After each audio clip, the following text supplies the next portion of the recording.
Bonjour tout le monde, bienvenue à une nouvelle vidéo de unboxing. Finalement, si vous vous rappelez de mon dernier vidéo, vous savez que j'ai bitché beaucoup à propos de Arrow Video et leur vente parce que j'avais pas reçu encore mon paquet que j'avais reçu, l'autre paquet que j'avais commandé après. En tout cas, grosse histoire pour dire que j'ai finalement mon paquet de Arrow Video et j'étais vraiment excité pour ce paquet-là parce que c'est pas juste du Arrow Video, c'est du Shameless, c'est du Third Window Film qui sont toutes parentés, je pense, d'une façon à Arrow Video. Donc sans plus tarder, on va commencer avec... Non, c'est une blague. Depuis le dernier update, j'ai acheté des films. J'ai été au Sunrise Record, pour les gens qui savent pas, ça a remplacé HMV. Ça a fait un gros trou dans mon cœur quand HMV a fermé. Et ça s'est fait remplacer par Sunrise Record, qui commence à avoir plus de choix, mais c'est encore trop dispendieux comparativement à Amazon. C'est entre 3 et 5 à 6, et des fois 10$ de plus que sur Amazon. Et Amazon au Canada, c'est déjà trop cher. Mais en tout cas, j'ai acheté, j'ai trouvé une édition quand même assez cool de Jaws. Donc c'est une édition style VHS de Jaws. Il y avait une couple de films des années 70-80 comme Breakfast Club, Slapshot. Donc très content d'avoir trouvé ça. C'est quand même cool. J'avais pas Jaws en Blu-ray, donc ça c'est un autre avantage parce que j'ai Jaws en DVD, une édition spéciale, et ce que ça a l'air avoir les mêmes bonus, mais je l'avais pas en Blu-ray. Et honnêtement, je veux faire un épisode de deuxième chance sur Jaws, parce que honnêtement, je suis pas le plus grand fan de Jaws, mais à chaque fois que quelqu'un parle de Jaws, fait des références à ce film-là, je suis toujours comme shit, c'était moins pire que je pensais. Donc, je vais les revisiter, je vais probablement faire un épisode de deuxième chance dessus. Deuxième affaire que j'ai trouvé qui m'a, vous me connaissez, j'étais excité quand j'ai vu ça, surtout à un si bas prix, c'est Emmanuel, Queen of the Desert. Donc je suis toujours content de voir des films de la série Emmanuel, légitime ou non. Celui-là est pas légitime et c'est pas réalisé par Joe D'Amato. Ce qui est triste, c'est un film d'un autre nom qui ont juste slappé le nom d'Emmanuel juste parce qu'il y a Laura Gemser dessus, et comme vous le savez, Laura Gemser est ma Emmanuel préférée. Je m'en fous de Sylvia Crystal. J'ai aucun film d'Emmanuel avec Sylvia Crystal dans ma collection parce que it's all about Laura Gemser. Ça, c'est sorti par Cheesy Flicks, un autre de Cheesy Flicks parce que c'était 2 pour 12$. J'ai oublié le nom du film. Destination Inner Space. Donc ça a l'air quelque chose de 1966, vraiment vraiment cheesy, avec un monstre qui a l'air vraiment vraiment cheesy en arrière. Les DVD sont plus impressionnants que sur Universal, et c'est une compagnie pas mal plus petite. Donc c'est avec Scott Brady, Sheer North, Gary Merrill, plein d'autres acteurs que je connais pas, et ça a l'air atroce, mais d'une bonne façon. 8 films d'action en DVD, donc 8 films d'action. Death Wish 2, que j'ai déjà une copie. Missing in Action, que j'ai jamais vu. Cyborg, que j'ai jamais vu et que j'ai pas de copie.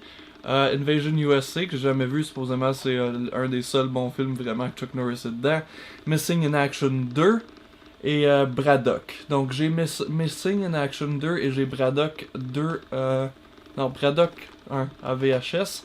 Exterminator 2, que c'est pour ça que j'ai acheté ce paquet-là. Comme les autres films m'intéressent, oui, mais vraiment c'était tout vraiment pour Exterminator 2. Et Ninja 3 The Domination, que j'ai eu à Noël dans mon dernier update en Blu-ray, qui est pas mal une édition pas mal plus cool. Mais je voulais juste avoir plusieurs films de canon. Cette année, je vais essayer de plus rentrer dans le monde et l'univers de canon, et je trouvais que ça c'était une bonne façon de rentrer, parce que t'as beaucoup des classiques avec Chuck Norris, et t'as même Death Wish 2 qui est probablement un meilleur transfert que le DVD cheap que j'ai acheté au Walmart pour 5$. Cyborg et tout, c'était très intéressant avec Jean-Claude Van Damme et Exterminator 2. Comme je vous ai dit, c'est pas mal pour ça que je l'ai acheté. Donc pas mal cool. D'autres Scream Factory, Nosferatu avec Klaus Kinski, réalisé par Werner Herzog. Un remake du film silencieux de 1920, je crois. Et honnêtement, très hâte de le voir parce que Werner Herzog est un réalisateur hors pair. Et Klaus Kinski est juste un des meilleurs acteurs jamais eu sur Terre. Donc, je sais que vous êtes ici pour le shit de Arrow.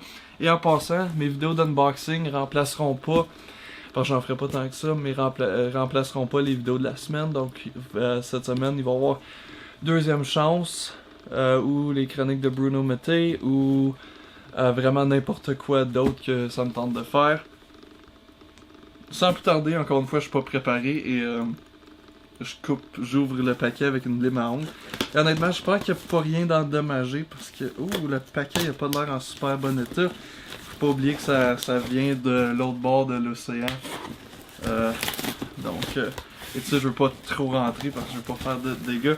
Et je vois beaucoup de choses que je suis très excité de finalement avoir dans ma collection. Les Arrow Video Cells, c'est tout ce que j'ai manqué de Arrow cette année ou dans les années passées que je peux avoir pour vraiment pas cher et que je peux écouter grâce à mon Region Free Blu-ray Player. Et je vais commencer avec celui-ci, c'était un que j'étais le plus excité. Blade of the Immortal par Takashi Miike. J'ai eu le plaisir de voir ce film au cinéma quand il est sorti originalement. Et le Blu-ray était juste trop dispendieux en Amérique. Donc je me suis dit, de la merde, je vais attendre à Arrow. Parce que Arrow, je savais qu'il y avait une édition quand même assez badass de ce film-là qui s'en venait. Et c'est le Steelbook. Moi, d'habitude, je suis pas vraiment comme il me faut le Steelbook, mais celui-là, je le trouvais tellement cool.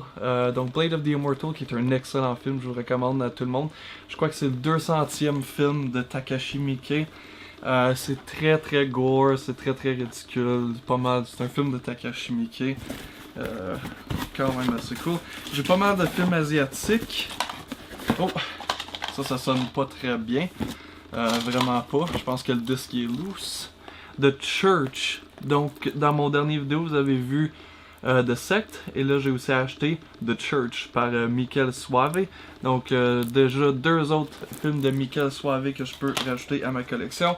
Je pense que pour avoir la base de ces films, il va juste me manquer Cemetery Man, qui est aussi sorti par... Je vais vraiment arrêter de le shaker, je sens que ça va dégraffiner le disque. Qui est aussi sorti par Shameless Entertainment. On va aller un petit peu... ma facture. On va aller avec un peu de Third Window Films, qui sont une édition de DVD et de Blu-ray britannique, qui se spécialise dans le cinéma japonais. Et ceci est Love and Other Cults. Et honnêtement, le cinéma japonais, c'est devenu un de mon pays préféré pour le cinéma. Leurs films sont tellement absurdes et ridicules et juste ça a certains des visuels les plus intéressants du cinéma et je pense que ça c'en est pas une exception. Love and Other Cults, il y a un film que j'ai vu, Crazy World of Kanako, que je pense que j'ai acheté un film de ce même réalisateur là, ou je sais pas si c'est celui-là. En tout cas, Love and Other Cults, j'avais vu la bande-annonce, ça avait l'air vraiment drôle et bizarre. Donc drôle et bizarre, c'est pour ça que j'écoute du cinéma japonais. On va aller avec un petit peu de Arrow, pourquoi pas. Un Giallo, Death Walks at Midnight. Arrow ont sorti, ça fait quand même 1-2 ans. C'est ce film-là avec un autre film dans un box set, et le box set était juste trop cher au Canada. Et je me suis dit, la merde, je vais attendre que ce soit moins cher. Et je l'ai snagué et je suis très content parce que, comme vous le savez, j'adore les Giallo et à chaque fois je peux racheter un Giallo dans ma collection, surtout un Giallo comme celui-ci. J'ai juste très hâte. Donc Death Walks at Midnight. Et l'autre film qui était packagé avec originalement, Death Walks on High Heels, qui est un autre Giallo par le même réalisateur si je ne me trompe pas. Exactement, par le même réalisateur. Dans mon livre de Giallo, je suis pas encore rendu aux années de ces 2 films-là. Je sais même pas s'ils sont dans la première édition. Et honnêtement, s'ils sont pas dans la première édition, je m'en fous parce que je lirai pas la 2e édition, mais ça c'est une vidéo pour un autre jour. Donc Death Walks on High Heels et Death Walks at Midnight. 2 excellents titres que je me suis très inspiré de pour mon dernier court-métrage, Death Has Green Eyes. Alright. On va retourner à du japonais. Low Life Love, ça c'est un film que dès que j'ai vu l'annonce, je me suis dit merde, il faut que je l'achète. C'est un film sur faire des films, donc c'est un film sur des réalisateurs indépendants qui font des films culte un petit peu pornographique quasiment, comme du softcore porn. Et le gars il est vraiment comme dans son art. Et donc c'est vraiment juste une histoire d'un cinéaste. Et j'aime beaucoup les films sur des cinéastes parce que comme vous le savez, je fais des films à comme zéro budget et à chaque fois que je vois un film qui parle des difficultés et des moments forts et des moments moins forts de faire du cinéma, je suis toujours partant. Ok, désolé, je me suis comme trompé. Ok. Un classique américain, un classique d'exploitation. Ça fait longtemps que j'avais pas acheté juste un classique d'exploitation américain. Sauf peut-être Destination Inner Space, mais je pense pas que c'est un classique. Reform Schoolgirls avec Sybil Danning, oui, Sybil Danning, c'est ça son nom. Et c'est pas mal le plus gros nom dans le film qui était Sybil Danning, c'était genre une Scream Queen. C'est un film des Reform Schoolgirls, donc des jeunes filles, des jeunes étudiantes qui sont trop méchantes et trop troublées pour aller dans une école normale. Ils se font mettre dans un Reform School. Et j'estime qu'il y a beaucoup de lesbianisme, beaucoup de femmes qui prennent leur douche et beaucoup de seins. Donc, classique de son genre. Un autre giallo, un Shameless Blu-ray, The Strange Vice of Mrs. Worth, et ça je l'ai lu dans mon livre sur les giallo. Celui-là, j'ai lu les détails et j'ai très hâte de le voir. C'est réalisé par Sergio Martino, qui est un excellent réalisateur, surtout vraiment un réalisateur hors pair de giallo. Et ça, c'en est un de ses giallo. C'est lui qui a réalisé Torso, que j'ai récemment regardé, qui était superbe, mais quand même assez brutal pour un giallo fait dans le temps qui a été fait. Donc, Strange Vice of Mrs. Ward est un autre giallo vraiment sleazy. Donc, Sergio Martino était excellent à faire des giallo un petit peu plus sleazy, disons que certains autres giallo. House. House, la première partie de la série. Je sais pas vraiment, j'ai pas vraiment aucune information sur House. C'est juste une série que j'entends beaucoup de gens parler d'eux et je me suis dit merde, le DVD il est comme 4$, donc 4 pounds qui est 8$ canadiens. Je me suis dit si bien l'essayer, puis si je l'aime, je peux acheter les autres dans la prochaine Hero Video Sale. Et pour les gens qui se demandent pourquoi j'ai pas pris le Blu-ray, parce que ça me tentait pas de dépenser trop d'argent et honnêtement, pour un film par New World Pictures de 1985, comme j'ai-tu vraiment besoin d'un Blu-ray, surtout que c'est le même transfert, juste pas aussi haute qualité bien sûr, parce que c'est un DVD, non un Blu-ray. Même affaire pour Reform Schoolgirls, comme j'ai-tu vraiment besoin de voir Reform Schoolgirls en Blu-ray? La réponse est non.